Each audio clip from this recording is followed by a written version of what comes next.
ఈరోజు మొన్న మనం ఇక్కడ మీటింగ్ పెట్టుకునే ముందు హైదరాబాద్ లో కమ్మల మీటింగ్ పెట్టుకున్నారు. కమ్మల మీటింగ్ పెట్టుకుంటే కమ్మలు ఎంత శాతం ఉంటారు? ఆంధ్రప్రదేశ్ తెలంగాణ విడిపోయిన తర్వాత కమ్మలు నాకు తెలిసి 2% ఉంటారు, 3% ఉంటారు. ఆ కమ్మల మీటింగ్ లో వాళ్ళు ఒక్కటే పిలిపించారు, ఉమ్మడి తెలుగు రాష్ట్రాల్లో మనం ముఖ్యమంత్రి కాగలిగినాం, ఆ తర్వాత ఉపరాష్ట్రపతి గారికి పోగలిగాం, ఇప్పుడు ప్రధానమంత్రి మన చేతిలో ఉన్నాడు, నెక్స్ట్ మనము అమెరికాను చేతబట్టాలని వాళ్ళు తిరుగుతున్నారు. మనము స్కాలర్షిప్ల కాడ, సబ్సిడీల కాడ, దరఖాస్తులు పెట్టుకునే కాడ, దండం పెట్టుకునే కాడ మనం తిరుగుతున్నాం. ఇది ఎందుకు చెప్తున్నంటే రాజకీయంగా ఐక్యం గాంధీ, రాజకీయంగా చైతన్యం గాంధీ ఏ పార్టీ కూడా మన దిక్కు ఆలోచన చేయదు. కమ్మల మీటింగ్ పెట్టుకుంటే రేవంత్ రెడ్డి గారు పోయారు. ఆ తర్వాత మేడ్చల్లో రెడ్ల మీటింగ్ పెట్టుకున్నారు, రవీంద్ర భారతిలో రెడ్ల మీటింగ్ పెట్టుకున్నారు.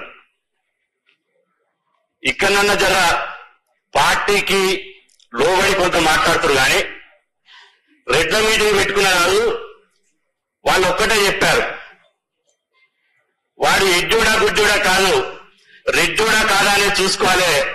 ఆ రెడ్డి అనేది ఒక బిరుదు, రెడ్డిలో మనకు ఐక్యం కావాలి, తెలంగాణలో రాజకీయ అధికారం తీసుకురావాలి, ఈ 0.5% ఉన్నాయని పోయి 5% ఉన్న వాళ్ళు రావాలన్నారు, వచ్చాం.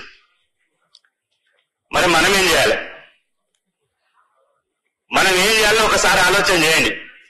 రాహుల్ గాంధీ గారు చెప్పిన కులగణన జరగడం లేదంటే, రాహుల్ గాంధీ గారు ఇంతకుముందు మా దాసుడే చెప్పిండు, రైతు భరోసా విషయంలో, రైతు రుణమాఫీ విషయంలో మాకు సోనియా రాహుల్ గాంధీ మాటే వేదవాక్కన్నాడు, మాకు శిలాశాసనం అన్నాడు. మరి కులగణన చేయమని రాహుల్ గాంధీ సోనియా గాంధీ చెప్పలేదా? ఇది శిలాశాసనం కాదా?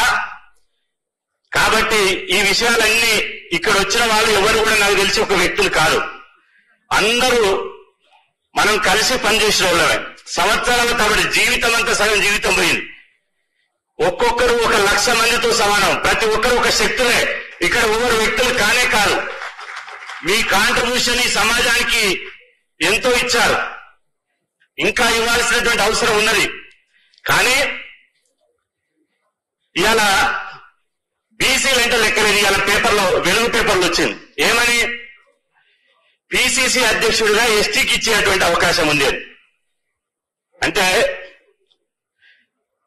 ఈ రాష్ట్రంలో తెలంగాణ వచ్చిన తర్వాత 10 ఏళ్లు కేసీఆర్ గారు పరిపాలన చేసిన తర్వాత ఒక రెడ్డి ముఖ్యమంత్రి అయితే అనవాయితీగా కాంగ్రెస్ పార్టీని అనవాయితే ఒక బీసీకి పిసిసి అధ్యక్షుడు ఇచ్చేది.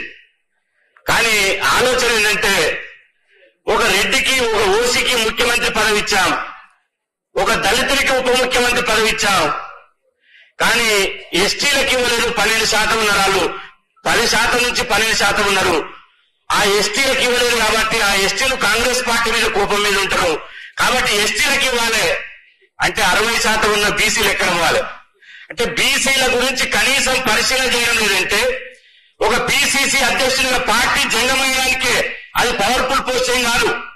పార్టీ జంగమోసి పార్టీలో మెంబర్షిప్ చేసి పార్టీని కాపాడి ఒక అగ్రకులమైన ముఖ్యమంత్రి చేయడానికి కూడా పిసిసి అధ్యక్షుడిగా బీసీకి ఇవ్వడం లేదు.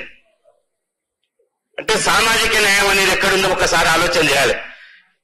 దళితుల గురించి ఆలోచించినప్పుడు, ఎస్టీల గురించి ఆలోచించినప్పుడు, మైనార్టీల గురించి ఆలోచించినప్పుడు, రెడ్ల గురించి ఆలోచించినప్పుడు, కమ్మల గురించి ఆలోచించినప్పుడు 60% జనాభా ఉండి 136 కులాలు ఉన్నటువంటి మన గురించి ఎందుకు ఆలోచిస్తలేదో ఒక్కసారి మనం అందరం ఆత్మ పరిశీలన చేసుకోవాలని చెప్పి సందర్భం గుర్తు చేస్తున్నా.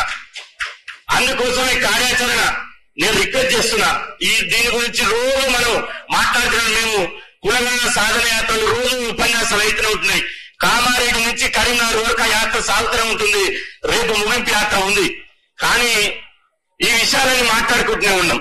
కానీ ఇది ఢిల్లీ రాకసగా రాకాలే, ఎవరిని వదిలిపెట్టద్దు. కులగణన చేస్తామని చెప్పి హామీ ఇచ్చి రాహుల్ గాంధీ గారు స్వయంగా వరంగల్లో ఎన్నికల ముందు వచ్చి నేను కులగణన చేస్తా, అక్కడ దేశంలో వదిలిపెట్టండి, ఫస్ట్ తెలంగాణలో చేస్తానని చెప్పాడు. ఆ తర్వాత మళ్ళీ ఎంపీ ఎన్నికలలో రాహుల్ గాంధీ వచ్చి తుక్కుగూడలో సభ పెట్టినప్పుడు మళ్ళీ చెప్పాడు. మళ్ళీ నిన్న కూడా పార్లమెంట్ లో మాట్లాడేటప్పుడు అంటున్నాడు కులగణన చేసి ఇలా మేము మా చిత్తశుద్ధి నిరూపించుకుంటామంటున్నాడు. కానీ రాహుల్ గాంధీ గారి మాటలు చెప్తున్నాడు, హామీలు ఇస్తున్నాడు, కానీ అవి ప్రాక్టికల్ ఉంటలేవు. కాబట్టి నా రిక్వెస్ట్ ఏంటంటే మాకెవరికి ఏం పార్టీలు లేవు, ఏ పార్టీల మెంబర్షిప్ లేదు, ఎవరికి భయపడేటోళ్ళం కాదు, ఓనికి లొంగి సలాం కొట్టేటోళ్ళం కాదు. 25 ఏళ్లుగా ఇదే కాదు మీద ఫైట్ చేస్తున్నాం. విద్యార్థి దశ నుంచి ఎత్తుల జెండా దించకుండా బీసీల కోసం మా శక్తి మేరకు మాకున్నటువంటి వనరుల మేరకు కొట్లాడుతున్నాం. బరాబర్ గెర్రగీసి కొట్లాడడానికి కాంగ్రెస్ ప్రభుత్వంతో మేము సిద్ధమవుతాం.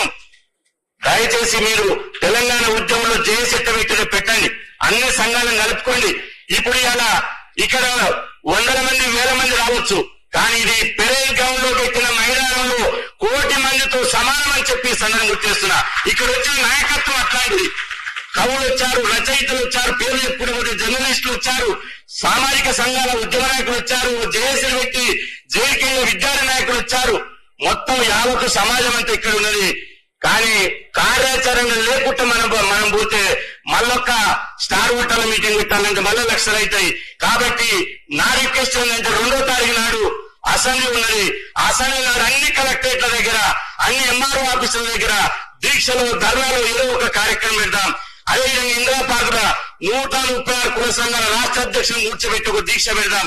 ఆ తర్వాత నాకు తెలిసి 1,00,000 మందితోటి కులగణన మిలియన్ మార్చ్ ఎట్లయితే పెట్టిరో 1,00,000 మందితోటి కులగణన మార్చు ఇవాళ సుందర విజ్ఞాన కేంద్రం నుంచి సచివాలయం వరకు ఒక కులగణన మార్చి పెడదాం.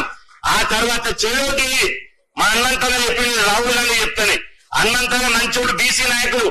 కానీ ఆ ఢిల్లీలో ముఖ్యమంత్రి ఊదుటని మాట్లాడుకుంటా నడుచుకుంటా మాట్లాడుతున్నాడు, సమయం ఊరిస్తాడో నాకు తెలియదు. కానీ ఖచ్చితంగా చెలోటిని కార్యక్రమం పెట్టి ఏఐసిసి ఆఫీసును ముట్టడించడానికి మనం అందరం సిద్ధం కావాలి. అప్పుడే ఈ విషయం రాహుల్ గాంధీకి తెలుస్తుంది. నేను నిన్న ఒక కాంగ్రెస్ పెద్ద నాయకులతో మాట్లాడినా, అరే మీ ఢిల్లీలో రాహుల్ గాంధీ తెలవాలి, ఎట్లా తెలవాలంటే దీప్దాస్ మున్షి చెప్తే సరిపోతుంది అని. అరే దీప్దాస్ మున్షి చెప్తా రాహుల్ గాంధీ చెప్తానంటే ఆమె కూడా ఇక్కడ మాట ఇక్కడనే మర్చిపోతుంది, అక్కడ మాట అక్కడనే చెప్తుంది, కానీ ఆమె పోస్ట్ మ్యాన్ జాబ్ చేయడం లేదు అని చెప్పి కాంగ్రెస్ నాయకులు చెప్తున్నారు. కాంగ్రెస్ కు ఒక అలవాటు ఏంటంటే, ఒక చెడ్డ అలవాటు, కాంగ్రెస్ ఎప్పుడు కోరుకున్నటువంటి ప్రభుత్వం, ప్రజలు కోరుకున్న ప్రభుత్వం రాదు. అవతల మీద వ్యతిరేకత ఉంటే ఈ ప్రభుత్వం అనివార్యంగా వస్తుంది. మళ్ళీ 2 రాష్ట్రాలు, ఇలా మహారాష్ట్రలో ఏమైంది, మధ్యప్రదేశ్ లో ఏమైంది, ఉత్తరప్రదేశ్ లో ఏమైంది, ఒక్కసారి వచ్చారు మీ పార్టీ వల్ల విడిపోయి, మమతా బెనర్జీ విడిపోయింది, ఓ శరద్ పవార్ విడిపోయిండు, ఎక్కడికక్కడ మీకు విడిపోయి 2వసారి అధికారం ఇవ్వలేదు. ఇవాళ ఈ 60% ఉన్న బీసీలను విస్మరించడానికి ఇవాళ ప్రధాన కారణం ఏంటంటే బీసీలలో తెలియదు అనుకుంటారు. బీసీలందరూ బిడ్డ ప్రభుత్వానికి సందర్భంగా మేము హెచ్చరిస్తున్నాం, బీసీలు అంటే బానిసలు కాదు, బానిసలు అవుతారనే విషయాన్ని గుర్తు పెట్టుకోవాలని చెప్పి సందర్భం గుర్తు చేస్తున్నా. బీసీలు అంటే మనమేమైనా బ్యాక్వర్డ్ క్లాసా? మనం బ్రిలియంట్ క్యాస్ట్, ఒక బిగ్గెస్ట్ క్యాస్ట్, 60% ఉందని భయపడవలసినటువంటి అవసరం లేదు. ఎంత కాడికైనా తొలగించవలసినటువంటి అవసరం ఉన్నది. ఎప్పుడైనా కూడా ఒక్కసారి గుర్తు పెట్టుకోండి, అంబేద్కర్ చెప్పారు, హక్కులు అడుక్కుంటే రావు, పోరాటనే వస్తాయని చెప్పారు. కాబట్టి ఆ పోరాట పంతాన్ని ఎంచుకోండి. చిరంజీవి సార్ గారు ఇవాళ కమిషన్ స్థాయి ఉద్యోగాలు చేసి ఇవాళ బీసీ జాతి కోసం వాళ్ళ కాంట్రిబ్యూషన్ ఇస్తున్నాడు. కాబట్టి ఇవాళ కేసీఆర్ అనేది తెలంగాణ ఉద్యమం అప్పుడు ఎవర్రా ఆంధ్రులు మీ దాంట్లో మేధావులు లేరా, ఒక్కరన్నా మేధావులు లేరా అన్నాడు. ఇవాళ బీసీలలో కూడా ఏమంటారు, మీ దాంట్లో మేధావులు లేరా? 8,000 మేధావులు, బ్రహ్మాండమైన మేధావులు ఉన్నారు, ఉద్యమకారులు ఉన్నారు. తెలంగాణ వచ్చిందే బీసీల త్యాగాల వల్ల.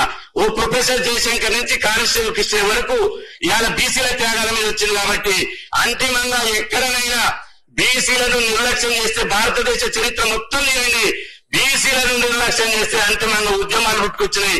ఆ ఉద్యమాలే రాజకీయ వేదికలైనవి. ఆ రాజకీయ వేదికల నుంచే ఒక బీసీ ముఖ్యమంత్రి పుట్టుకొచ్చిండు. ఇక్కడ కూడా అనివార్యంగా 6% ఉన్నాడు, 5% ఉన్నాడు, పోతే 60% ఉన్నాడు ముఖ్యమంత్రి అవుతాడు. దానికోసం మనం అందరం కంకణబద్ధం కావాలని చెప్పి సందర్భం గుర్తు చేస్తూ ఈ కార్యాచరణను తీసుకోవాలని చెప్పి ఇలా ఇంటలెక్చువల్స్ ఫోరం ఏదైతే మా మేధావులు ఉన్నారో వారికి ఈ సభాముఖంగా విజ్ఞప్తి చేస్తూ సెలవు తీసుకుంటున్నాం.